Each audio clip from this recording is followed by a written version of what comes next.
Olá pessoal, continuando nossa série sobre estrutura e nomenclatura de várias classes de compostos orgânicos, nesse vídeo vamos tratar de fenóis. Esse assunto está no capítulo 10 do livro Introdução à Química Orgânica. Esta é a parte 1. Neste vídeo você aprenderá sobre a estrutura geral dos fenóis, ocorrência de fenóis na natureza, suas atividades e aplicações. Na parte 2, nós trataremos das regras de nomenclatura da IUPAC, incluindo nomes não sistemáticos aceitos e nomes preferidos para fenóis. Somente na parte 2.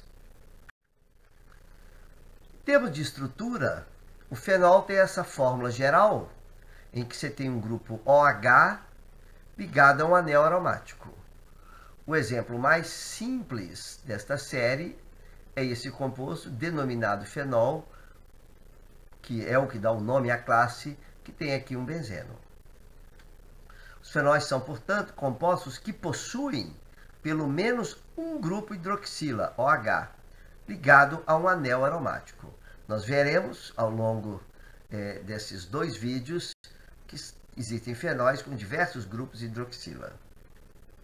Chama a atenção aqui que, como no caso de álcoois que nós já vimos, o fenol, esse oxigênio tem dois pares de elétrons não ligantes, tem o hidrogênio ligado a esse oxigênio, que vai conferir a essa classe de compostos uma acidez excepcional, bem maior que aquela dos álcoois. Como a estrutura é bastante parecida, nós já vimos em outro vídeo, mas em função da ressonância desses pares de elétrons não ligantes com o anel aromático, vai tornar os fenóis muito mais ácidos do que os álcoois. Em outras palavras, uma das características dos fenóis é a acidez.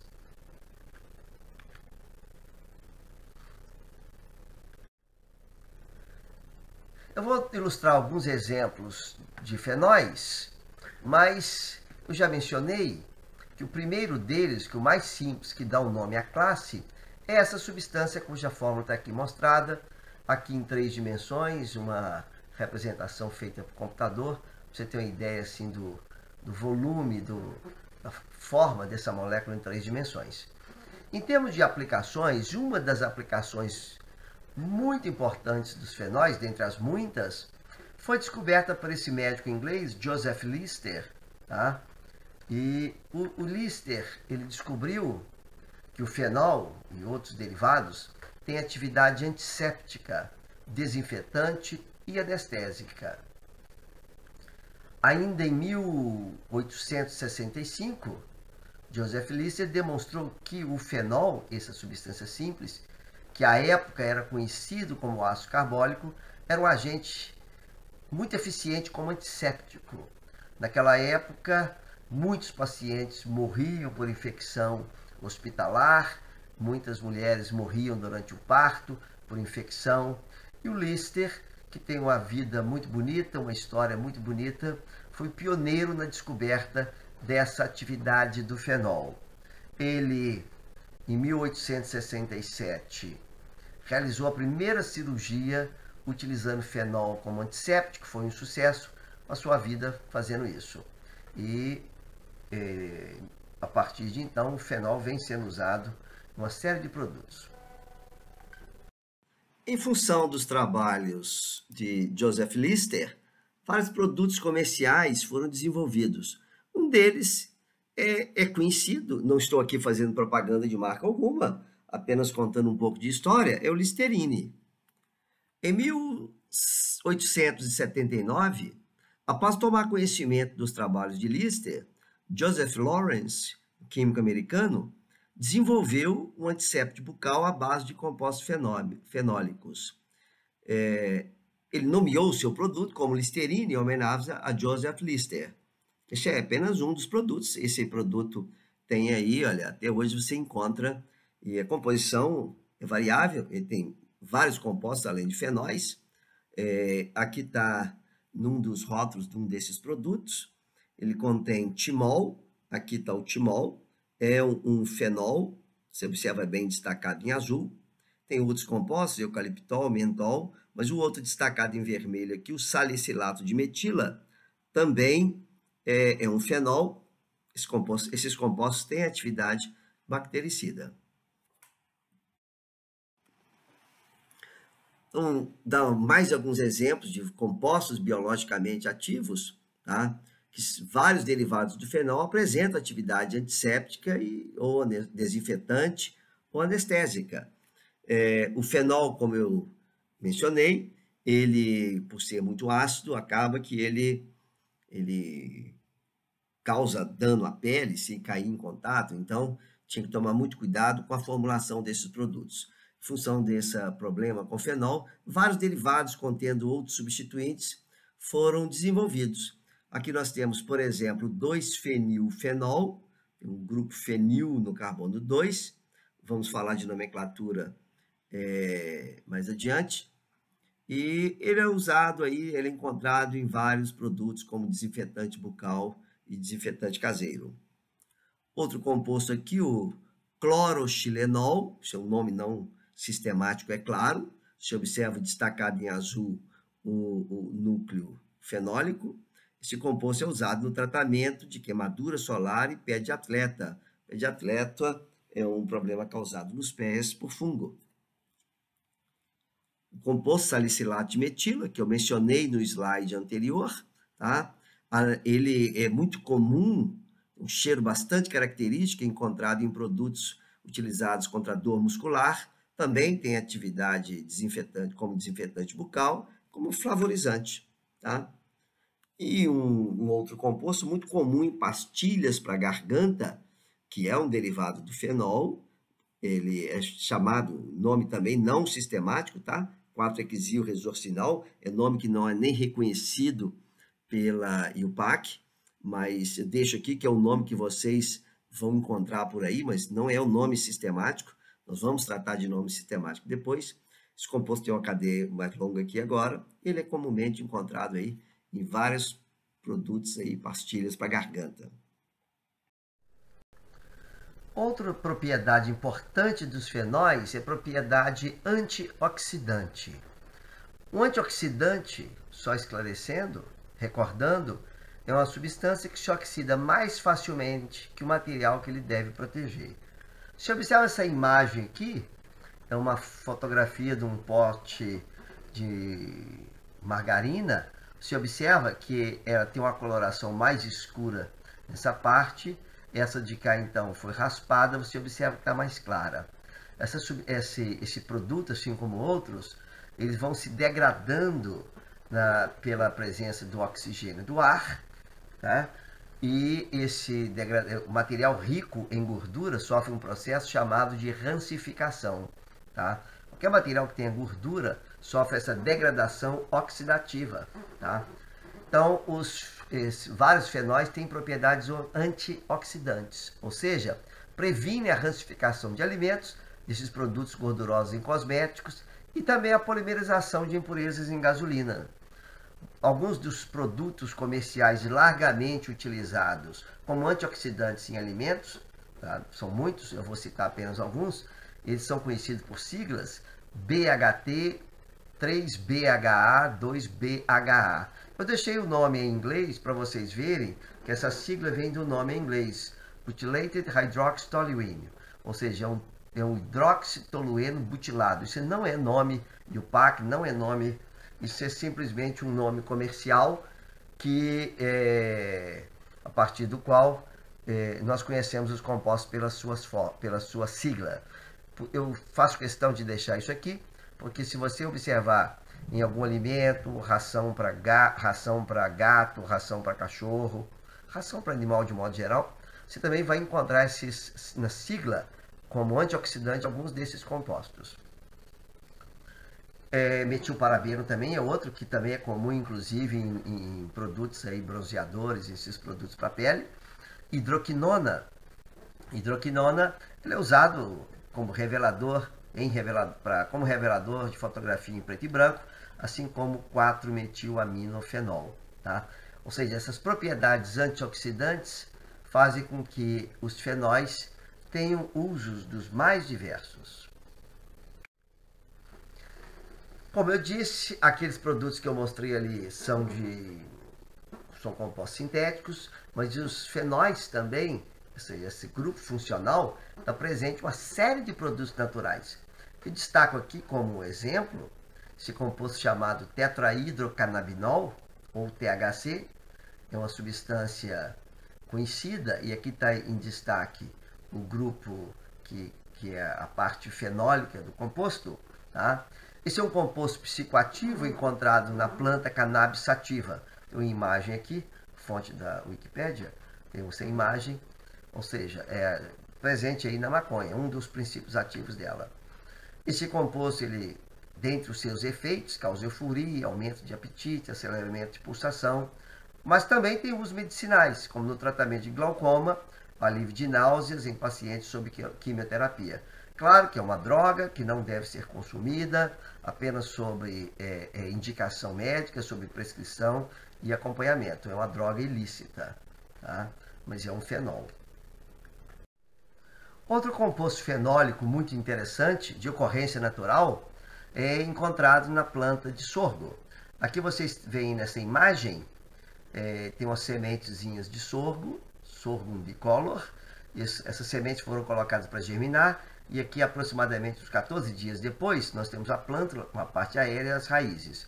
Observe que essas raízes têm essa coloração meio avermelhada, e se a gente fizer aqui uma fotografia ampliada dessas radículas, você observa essas gotículas de substâncias amarelas. Você tem uns pequenos pelos aqui, na ponta desses pelos você tem essas gotas. Ou seja, essas raízes, elas exudam um óleo. Este óleo é quase que um tipo de composto puro. Ele é muito rico no composto, que após extração com diclorometano, nós temos aqui uma solução do composto com aquela cor amarelada. Essa substância que dá essa cor é chamada de sorgoleona, é uma quinona, uma classe de compostos que nós veremos, mas que ela é formada pela oxidação desse fenol, que é chamado de dihidrosorgoleona. Então, essa planta exuda essa substância, que ao entrar em contato no solo com o oxigênio que está ali no meio, ela é oxidada e produz a sorgoleona. Ou seja, a dihidrosorgoleona é um composto fenólico exudado pela raiz do sorgo, que é o sorgo SP, tem várias espécies de sorgo que produzem, que ao ser oxidado forma uma quinona, denominada sorgoleona. Sorgoleona é um dos compostos responsáveis pelo efeito alelopático do sorgo. Efeito alelopático é o efeito de uma planta que ela causa ao meio ambiente, inibindo ou restringindo, de certa forma, o crescimento de outras plantas. Isso foi descoberto já há muitos anos. O sorgo, por exemplo, é onde se planta sorgo. Se você vier plantar na sequência uma outra cultura, o rendimento não é muito bom por conta desse efeito causado pela sorgoleona, ou seja, chamado efeito alelopático. É um exemplo muito interessante desse tipo de situação que ocorre na natureza. Vocês têm aqui uma referência de um trabalho nosso nessa área que vocês podem consultar para saber mais sobre este assunto. Apresentando para vocês mais um exemplo aí de produtos fenólicos de ocorrência natural, eu chamo a atenção de vocês de um trabalho que nós realizamos. Na realidade, a professora Vanderlúcia, à época estudante de mestrado e doutorado, trabalhou sob minha orientação, tivemos colaboração de vários outros colegas. Ela estudou essa planta chamada Ochroma lagopus. Aqui tem uma flor de Ochroma lagopus. Essa planta é conhecida vulgarmente como balsa devido à baixa densidade de sua madeira. Eu fui informado, procurado por um professor, colega, da área de engenharia florestal, dizendo que estava intrigada com um grande número de insetos que ele encontrava mortos no interior dessas flores. Essa flor, observa aqui, olha, praticamente com mais de uns 20 centímetros de comprimento no total, uma flor enorme, produz uma quantidade copiosa de néctar. E, de fato, nós coletamos essa planta, Vanderlúcia na época e comigo, professor Demuner também, estivemos juntos, coletando essa planta, e de fato tinha muitos insetos.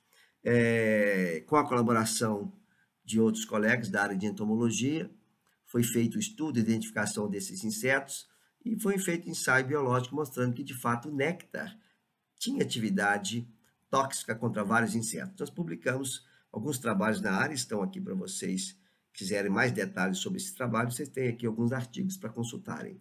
Mas, embora nós não tenhamos identificado o princípio causador dessa toxicidade contra os insetos presentes no néctar, nós observamos que, na época, não tinha nenhum estudo feito sobre a composição química do caule e das cascas de Ochroma lagopus. O Vanderloo Cecim fez, então, no seu mestrado, no seu doutorado, isolou alguns compostos fenólicos. Aqui tem um deles, chamado Cleomiscosina A, tem um outro aqui, chamado Bohemena, tá? Cleomiscosina A e Bohemena foram isolados, então, do caule de Ochroma lagopus. Você tem detalhes nas referências que eu cito aqui embaixo. E o nome dessas substâncias, eles tiveram suas origens a partir dos nomes das plantas das quais elas foram isoladas pela primeira vez. Cleomiscosina A foi isolada de Cleomone viscosa e Bohemena de Boemeria tricuspis. Você observa aqui na Cleomiscosina A, você tem uma função álcool, função éter, função fenol aqui, outra função éter. A Bohemena é um composto que também tem muitas funções químicas, função éster, função éter, mais éter, mas tem aqui destacado em azul as funções fenólicas. Como nós já chamamos a atenção anteriormente, muitos desses produtos naturais, eles ainda são nomeados de uma forma não sistemática, e uma vez nomeados, esses nomes são aceitos. Tá?